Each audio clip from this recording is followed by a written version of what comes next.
இன்றைக்கு ஆக்ஸ்போர்ட் பல்கலைக்கழகத்துல பல புகழ்பெற்ற அறிவாளிகளை உருவாக்கிய பல்கலைக்கழகத்தில் தந்தை பெரியாருடைய உருவப்படத்தை தமிழ்நாட்டினுடைய முதலமைச்சர் திறந்து வச்சிருக்கார்.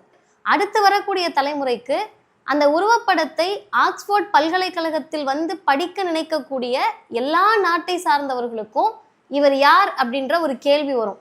அந்த கேள்வி வர்றப்ப அதற்கான பதிலாக எல்லா நேரத்திலையுமே அறிவியலை விரும்பிய ஒருவர், அறிவு சார்ந்த செயல்பாடுகளை விரும்பிய ஒருவர், பகுத்தறிவை மட்டுமே நம்பி தனக்கு தோன்றிய அனைத்து கருத்துகளுமே தமிழ் சமூகத்துக்கு மட்டுமல்ல உலகத்தில் இருக்கக்கூடிய எல்லா மக்களுக்கும் பொதுவான ஒரு கருத்தை முன்வைத்த ஒரு தலைவர் அப்படின்றத அந்த பிம்பம் ஏற்படுத்தும்.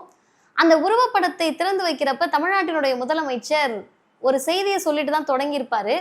நான் வந்து தமிழ்நாட்டினுடைய முதலமைச்சராகவோ இல்லை தெற்காசியாவினுடைய அரசியலை புரட்டி போட்ட திராவிட முன்னேற்ற கழகத்தின் சார்பிலையோ நான் இங்கே வரல, தந்தை பெரியாருடைய பேரனா வந்திருக்கேன்னு சொல்லிட்டு. அது எங்கிருந்து அந்த உணர்வு வருது அப்படின்னு கேட்டால், சுயமரியாதை திருமணத்திற்கு சட்ட அங்கீகாரத்தை பேரறிஞர் பெருந்தகை அண்ணா கொடுத்தாங்க.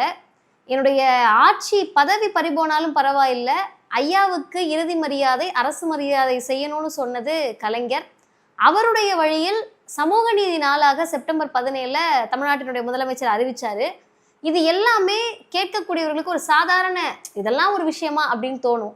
ஆனால் இது எல்லாத்துக்கு பின்னாடியுமே தமிழ் சமூகத்தை, திராவிட இனத்தை பண்பாட்டு படையெடுப்பு நடத்த விரும்பிய ஆரியத்திற்கு எதிரான ஒரு போராக தான் இது எல்லாமே நடந்துச்சு. அப்போ இந்த உருவப்படத்தின் மூலமாக முதல்வர் தமிழ்நாட்டுக்கு ஒரு செய்தியை சொல்றாரு. அது என்னன்னு கேட்டா, ஆட்சி பொறுப்புக்கு வந்த நாளிலிருந்தே என்னுடைய பாதையை தீர்மானிப்பது தந்தை பெரியார் தான் அப்படின்றதுல உறுதியா இருந்தாரு. கிடைக்கக்கூடிய வாய்ப்புகள் எல்லாத்துலேயுமே அதை சொன்னாங்க. சட்டமன்றத்தில் அதை பதிவு பண்ணாங்க. தன்னுடைய கட்சி தொண்டர்களுக்கு அதை பதிவு பண்ணாங்க.